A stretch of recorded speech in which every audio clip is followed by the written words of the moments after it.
Certains jours, les dieux du ciel sont en colère. Tous les jours, ceux de la terre risquent de s'énerver. Mais tous les jours, une trentaine d'hommes remontent les pentes du Kawaïdjen, le plus grand volcan d'Indonésie. Le plus redoutable aussi. Le Kawaïdjen, le cratère vert, un tueur.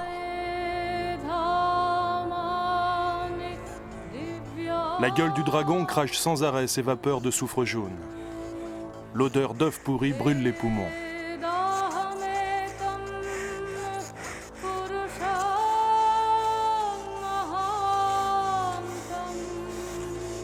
Dans les paniers, entre 70 et 100 kilos de soufre solidifié. «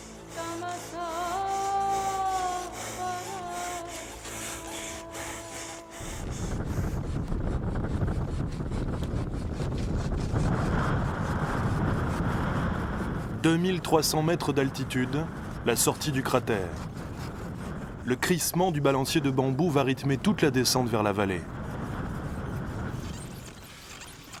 Depuis 20 ans, Andy est un des porteurs de soufre du Kawaïdjen. Si on ne fait pas attention à l'équilibre, ça fait mal au dos. Il faut trouver l'équilibre entre le panier et le bras et prendre la cadence. Sinon, on peut tomber et se faire mal au dos. Je ne peux pas me permettre d'avoir mal au dos. Le médecin et les médicaments coûtent trop cher. C'est pour ça qu'il faut bien maîtriser la technique. Si tu n'as pas cette technique, ça peut être fatal.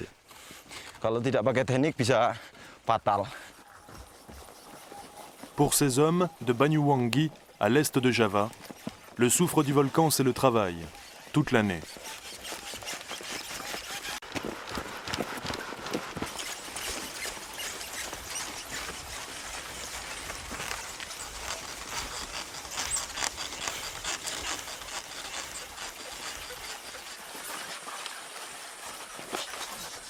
Après 2 heures de marche, les porteurs ont droit à une pause pour une première pesée, un premier contrôle.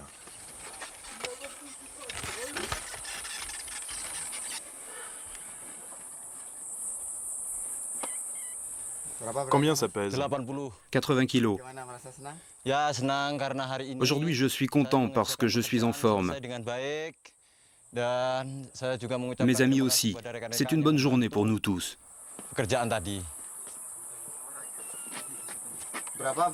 Combien ça pèse? 65 kilos, Et vous, combien vous pesez? 57 kilos. Marzuki et sa tête de pirate, l'un des plus costauds de tous les porteurs. 85 kilos. On est à la moitié du chemin. On va se reposer un peu avant de descendre jusqu'en bas.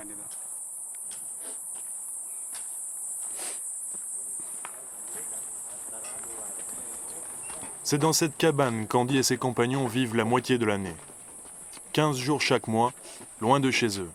Ici, ils partagent tout.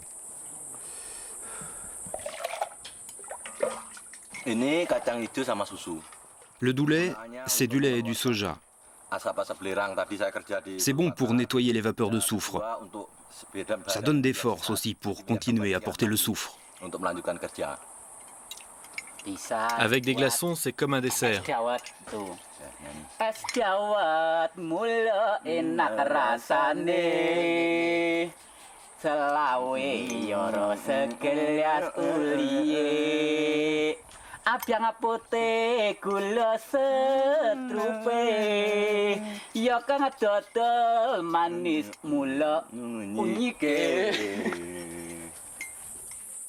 Sauf qu'à l'étape, il n'y a pas de jolies vendeuses, pas de femmes. Ici, on est entre hommes.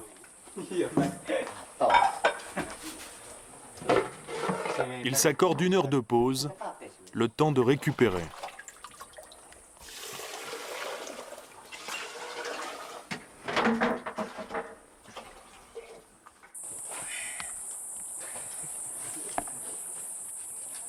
Mes pieds sont blessés, ça fait mal.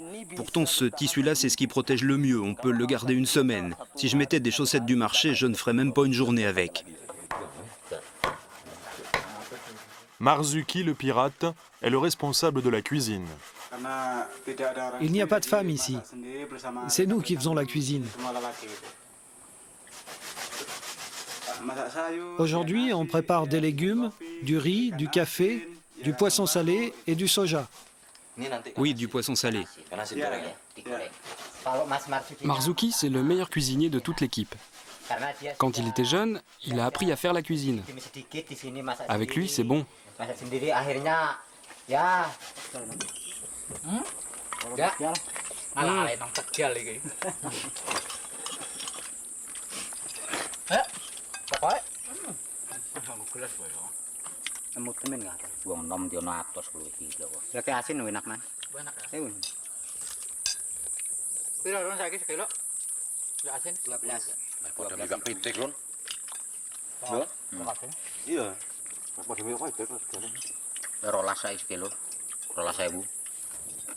Mulanya ririne pangan pisan.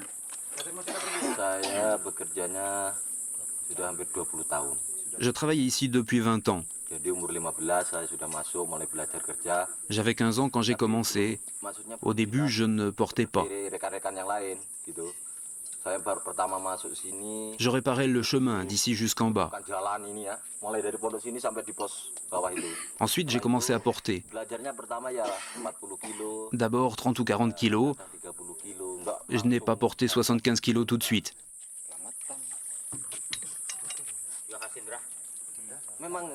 Le travail ici est difficile. Parfois, j'ai le cafard, parce que je suis loin de ma famille. Quand on est ensemble et qu'on discute, ça va. J'oublie que je suis loin de ma femme et de ma fille. Mais le soir, par exemple, quand je vais dormir, je pense à elle. Heureusement, je sais qu'avec mon salaire, elle ne manque de rien, ça me réconforte. Mais c'est pas facile. C'est le travail, c'est comme ça.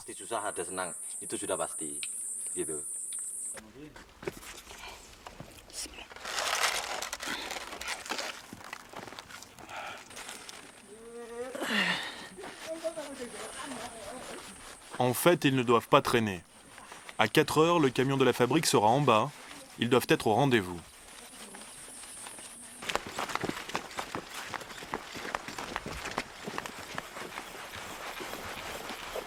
Dans leur tête, une seule préoccupation, le rythme.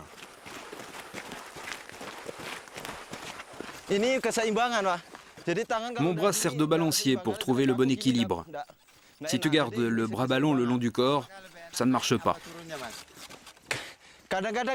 Il y en a qui préfèrent quand ça monte, d'autres quand ça descend. Moi, je trouve ça plus facile quand ça monte.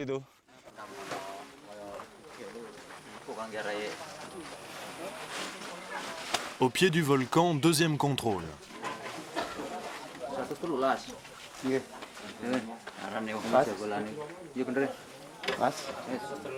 Ce sont les employés de la fabrique qui vérifient maintenant les poids.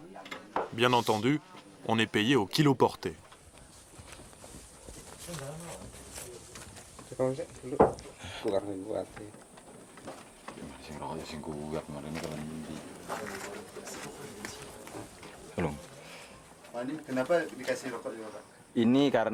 Ici, au volcan, on n'a pas de monnaie. Alors ils donnent des cigarettes à la place. Une cigarette, ça fait 150 roupies. Donc, pour 300 roupies, ça fait 2 cigarettes. C'est comme ça. Pour 50 roupies, ils donnent un bonbon. De toute façon, nous, on prend tout. Pour 80 kilos aujourd'hui, j'ai gagné 12 francs. Ça permet à ma famille de vivre pendant 2 jours. Si je travaillais en bas, au village, dans une rizière ou une plantation de café, je gagnerais la moitié et je n'aurais pas la sécurité de l'emploi.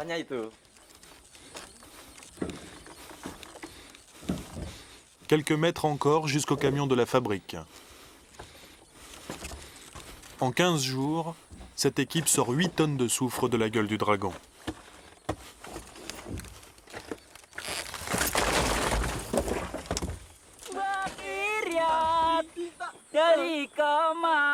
Andy et ses compagnons ont 1 heure avant la nuit pour remonter jusqu'à leur cabane, à mi-hauteur sur la pente du volcan.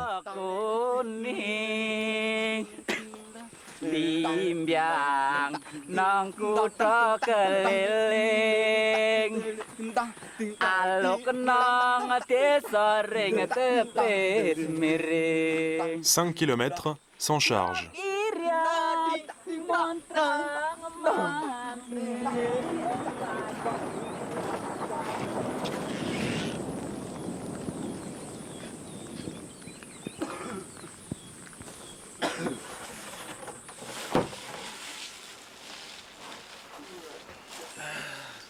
Les réveils sont toujours un peu difficiles, les muscles douloureux. La remise en marche de la machine se fait lentement.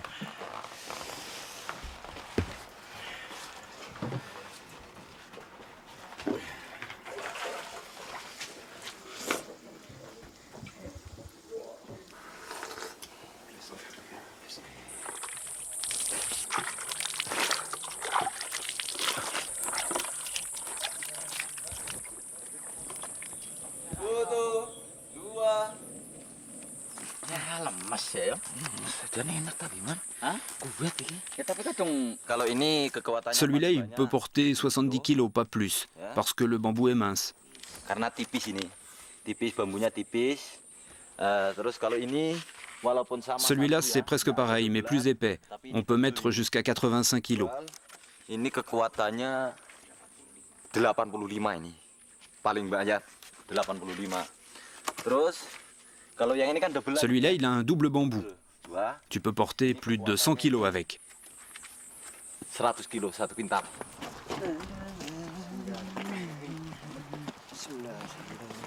6 heures du matin.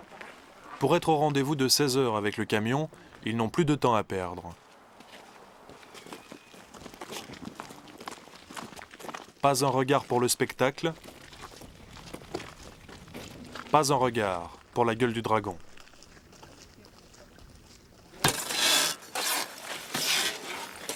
Première tâche, s'attaquer au soufre qui s'est solidifié au cours de la nuit.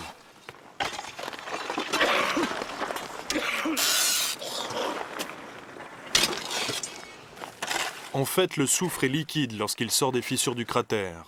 Il est à 400 degrés. Les hommes ont installé des tuyaux pour le diriger vers cet endroit un peu plus plat, où il se refroidit et se transforme en pierre.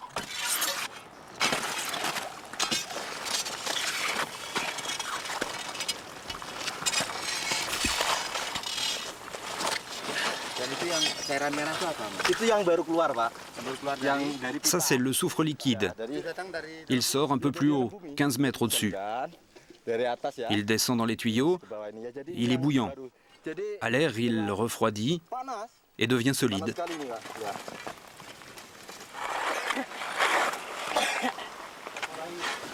Souvent, un tuyau casse. Il faut le remplacer.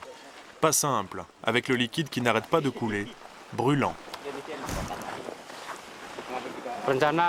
On remplace les tuyaux régulièrement pour produire plus de soufre. Quand il y a des fuites, on perd du soufre, alors il faut réparer tous les tuyaux. Ce tuyau fait 15 mètres de long. C'est un assemblage de 25 morceaux.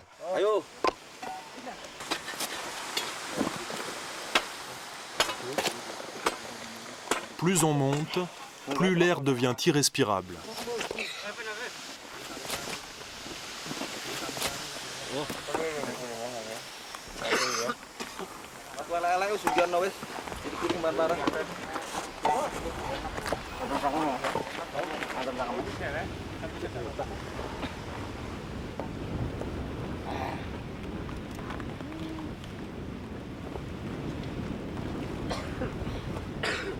Même les plus endurcis ne résistent pas à l'asphyxie.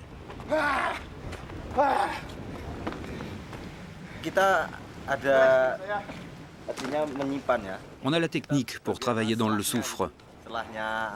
Si on ne l'avait pas, ce serait vraiment dur.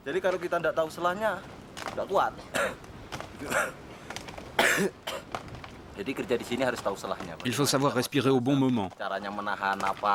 Quand il y a une éclaircie, il faut en profiter. Dans la vapeur, il faut arrêter de respirer.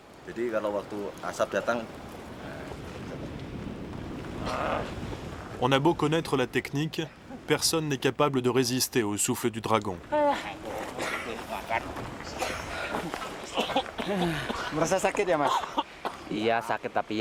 Ça fait mal.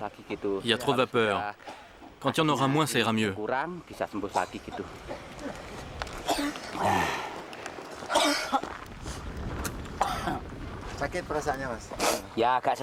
J'ai du mal à respirer, mais ça va. Il faut que je me repose un peu. Tous les jours, c'est comme ça, oui. Oui, c'est dur, c'est dur.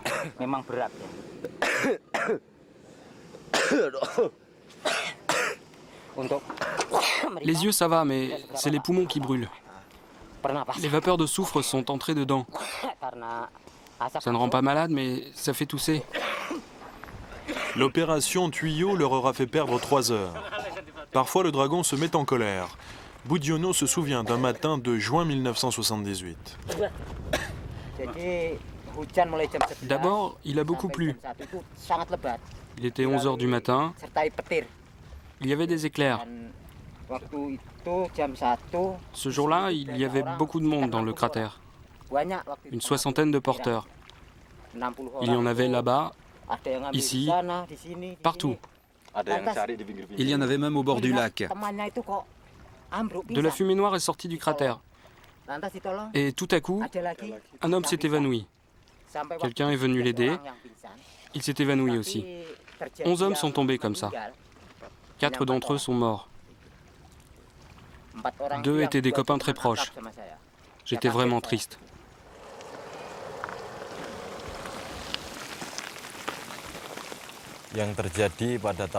En août 1993, il y a encore eu un accident. J'étais là avec Marzuki. On ne s'attendait à rien. Et d'un coup, il y a eu une explosion au milieu du lac. Ça a explosé très fort. Boum.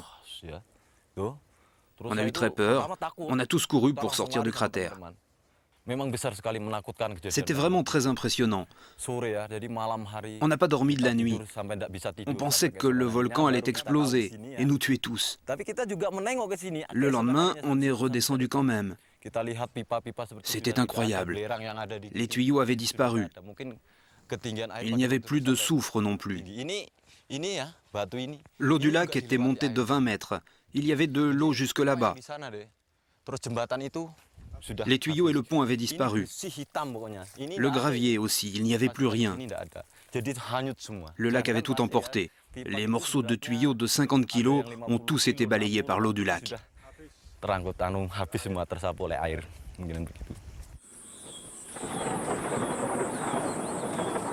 Depuis 1985, le gouvernement indonésien a mis en place un système de surveillance de l'activité du volcan. 24 heures sur 24, un fonctionnaire surveille ce sismographe. Son rôle, donner l'alerte.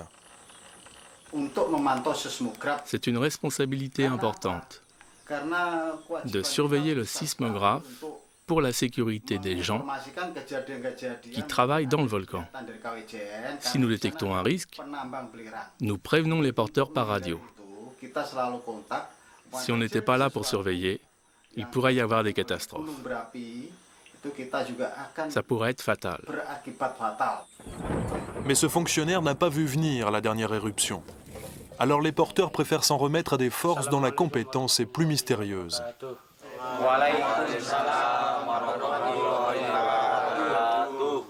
Bapak dan saudara-saudara, dalam kesempatan ini, mari kita panjatkan puji syukur kehadirat Tuhan Yang Maha Kuasa, yang mana dalam kesempatan ini kita dalam keadaan sehat walafiat, tidak ada suatu halangan apapun.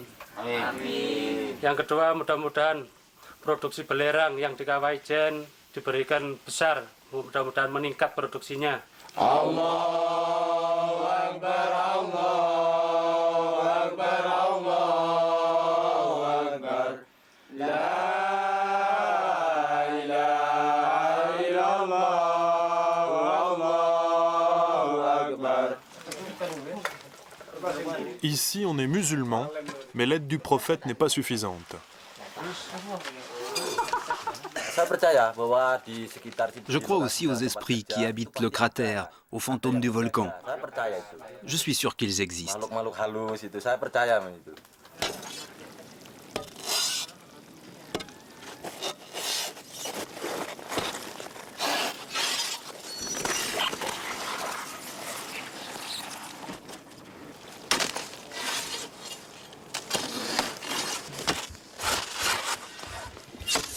Tous les matins, les mêmes gestes. Tous les matins, il faut tailler les plaques. Chacun découpe les siennes en pensant à l'épreuve qui l'attend, le chemin.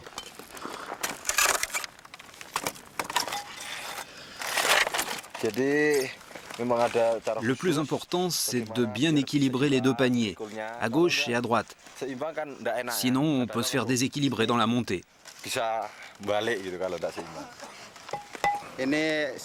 Aujourd'hui, j'ai pris à peu près 100 kilos. 100 kilos. Hier, j'avais emporté 113 kilos.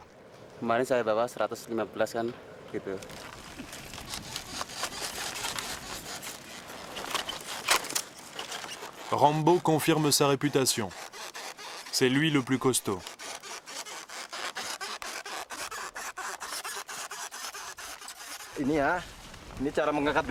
Il ne faut surtout pas faire comme ça, d'accord?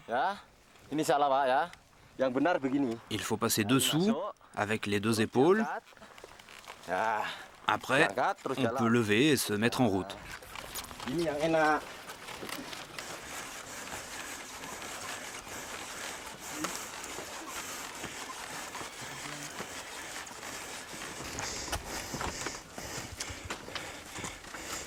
10 heures du matin. Il leur reste 6 heures pour être au rendez-vous du camion. 6 heures au cours desquelles ils doivent rester concentrés. La moindre seconde d'inattention est interdite. À chaque pas, il faut bien regarder où on met le pied. Il faut choisir la bonne pierre. Si on pose le pied sur une pierre qui roule, on tombe et on peut se faire très mal. Le ravin est profond.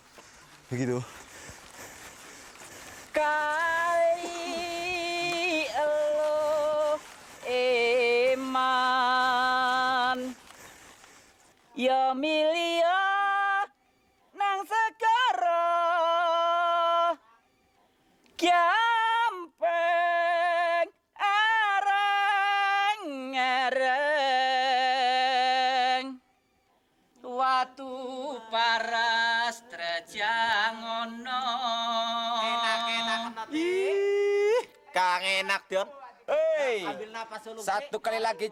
Nah, ya. Waduh, dodol gitu.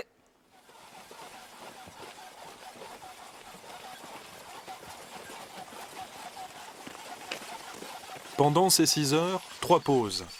Celle à mi-cratère, dans la montée, celle du déjeuner à la cabane, et une dernière dans la descente, vers 15 heures.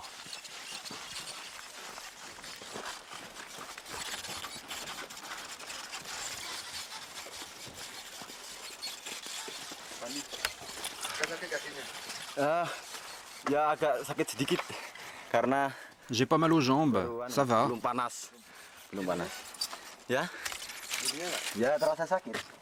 Mais j'ai un peu mal aux épaules. C'est pas grave, ça me gêne un peu pour porter.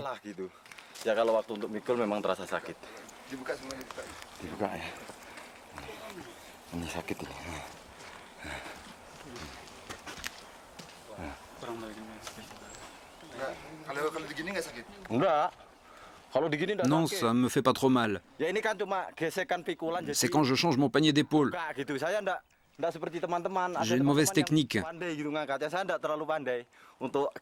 Les autres sont meilleurs que moi. C'est pour ça que je suis écorché. Je suis pas très doué pour changer d'épaule.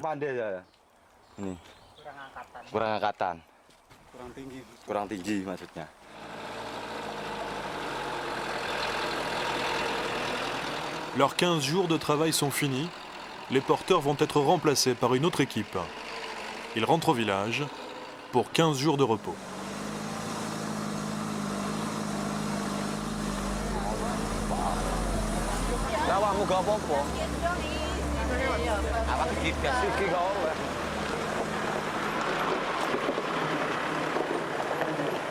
Par endroits, le chemin nécessite quelques précautions.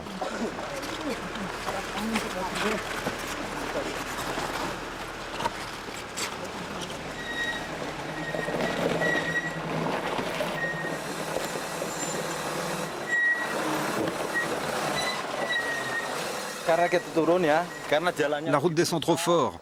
Le camion risque de se renverser. Si le soufre tombe, c'est pas grave. Nous, c'est plus grave.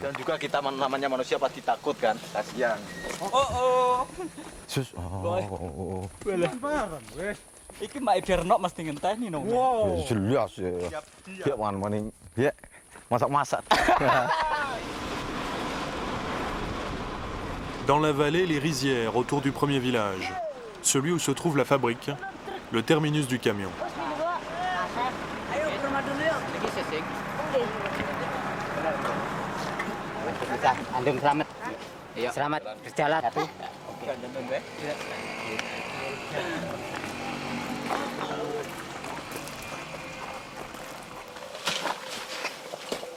C'est ici que le soufre est préparé pour la vente, nettoyé et emballé dans des sacs de 50 kg. Le soufre du Kawaïdjen est pur à 99,9%, un des meilleurs du monde. Il servira à fabriquer de l'engrais, des pneus, du papier, des allumettes ou à blanchir le sucre de canne. «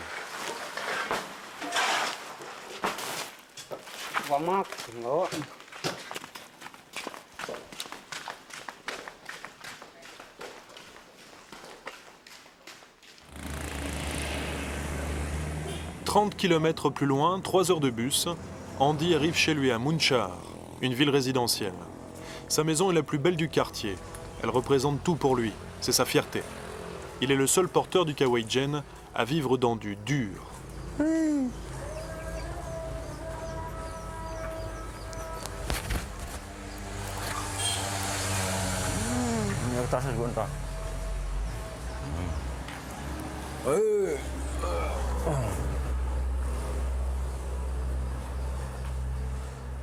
Apaan tidak?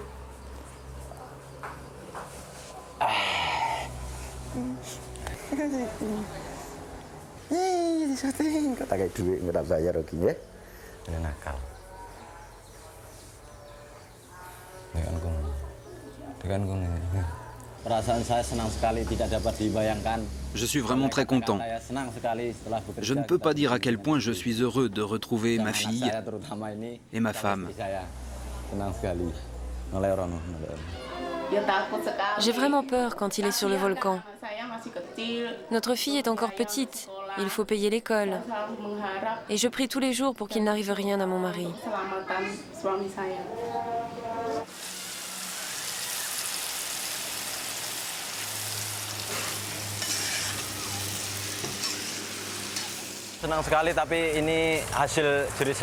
Je suis vraiment très content parce que j'ai beaucoup travaillé pour faire construire cette maison. J'ai commencé à économiser quand j'étais encore célibataire. Cette maison représente 20 ans de travail. À certaines périodes, je me suis privé de nourriture pour la faire construire.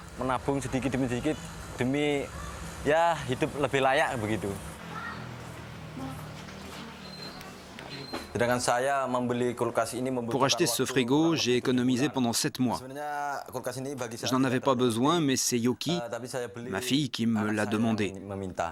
Je pouvais lui offrir parce que je suis encore en forme pour travailler. Je suis content de lui faire plaisir. Là, c'est le salon. C'est ma fille qui l'a choisi. Ce bureau aussi, elle a vu le même chez une amie. Je lui ai acheté pour faire ses devoirs. Là, c'est sa chambre.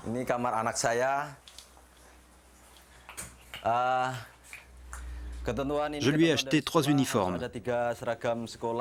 C'est nécessaire pour l'école. Pour moi, l'éducation, c'est très important. Je lui ai acheté de bonnes chaussures aussi. Et pour l'encourager à bien travailler, je lui ai offert ces 2 peluches.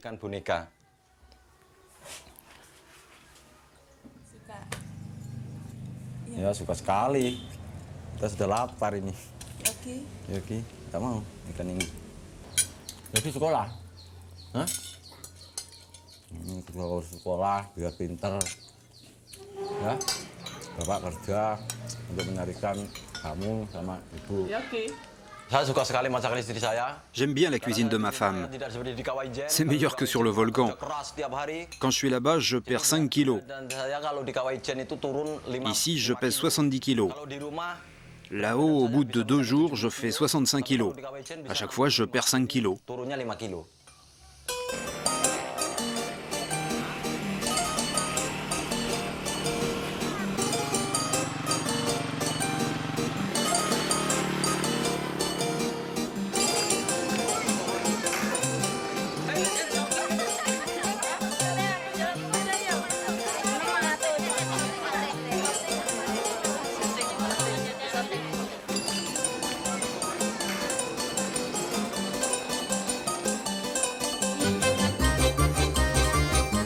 Marzuki, le pirate, lui aussi rentre à la maison. Il habite un village de paysans, dans une maison traditionnelle.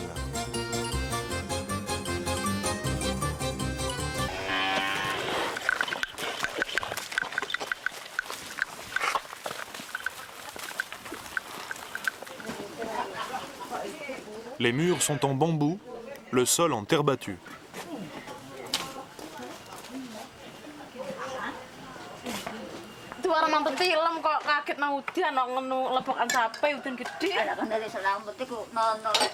Son salaire de porteur, Marzuki ne l'a pas mis dans sa maison. Il a fait un autre placement, des vaches, qu'il élève derrière chez lui. C'est sa tirelire.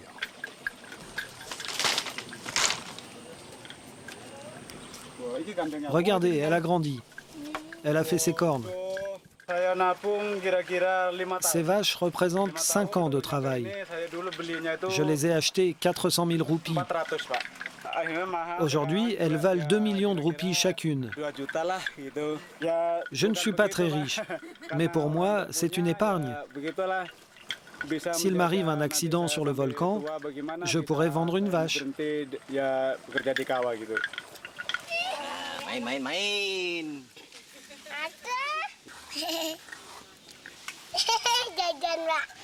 Mbak Nana lo wapi lo. Saya ayo lagi jajan melotrok. Lelean berani. Yo yo. Oleh yang ngono guyu aja dikluthong.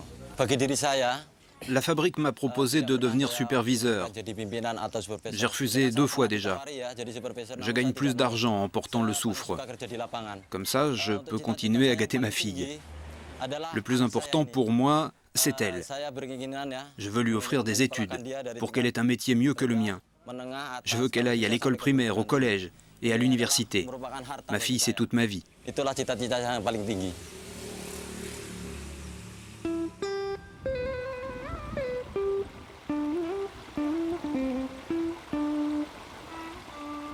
Pendant sa quinzaine de repos, Andy consacre plusieurs journées à sa grand-mère. C'est lui qui lui donne de l'argent pour vivre.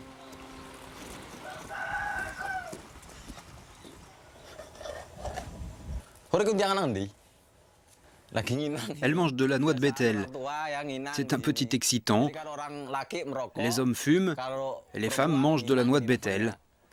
Le tabac, c'est pour se nettoyer les dents.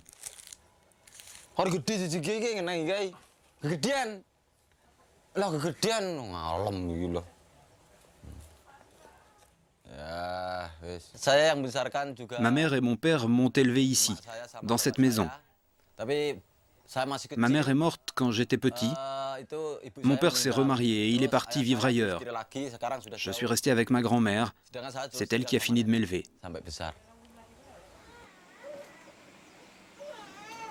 Andy profite également de ses jours de repos pour s'occuper de la rizière de sa grand-mère. 20 mètres de large sur 30 mètres de long. 2 récoltes par an. Une bonne économie.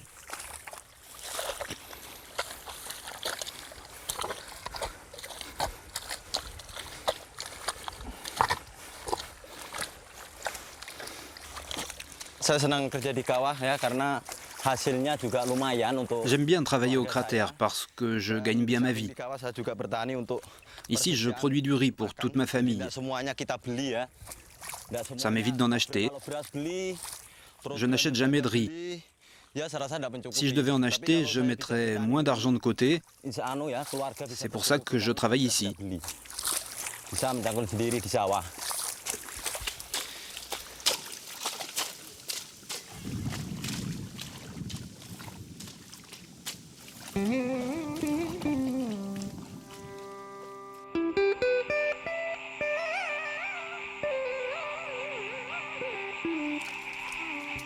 Ce matin-là, Marzuki le pirate se lève tôt.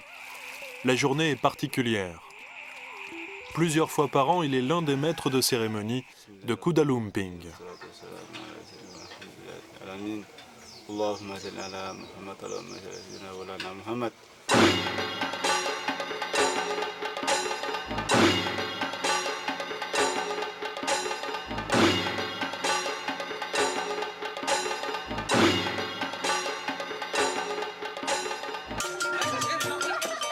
Kuda Lumping, c'est la fête de l'homme cheval.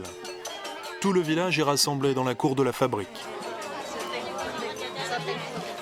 Marzuki revêt son costume sous l'œil d'Andy. Tous les porteurs de l'équipe sont là. Les visages sont graves. C'est la survie de tous ceux qui descendent dans la gueule du dragon qui va se jouer.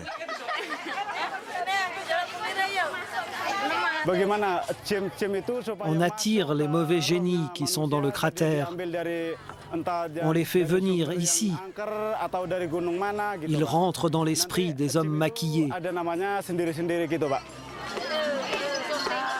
Le mauvais génie, c'est lui.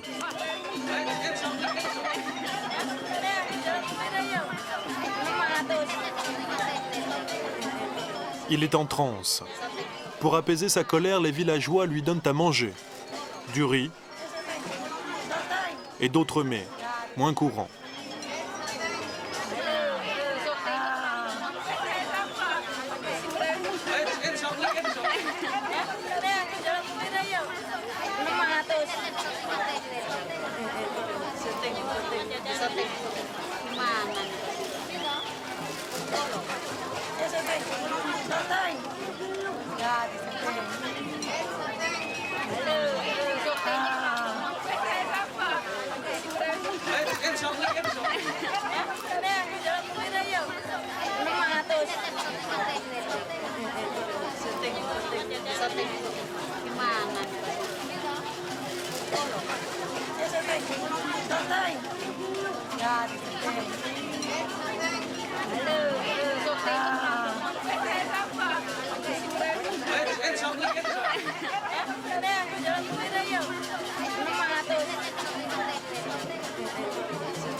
Quand le génie est en transe, il peut manger du verre, du feu, du riz, n'importe quoi.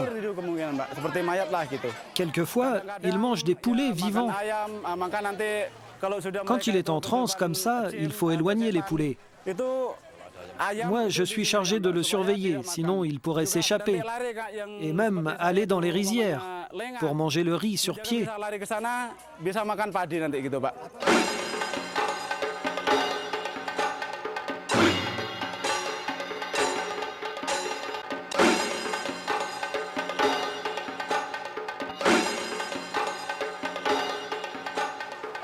Son festin est fini. Le mauvais génie du volcan est repu, vaincu. Les porteurs de soufre pourront retourner dans la gueule du dragon.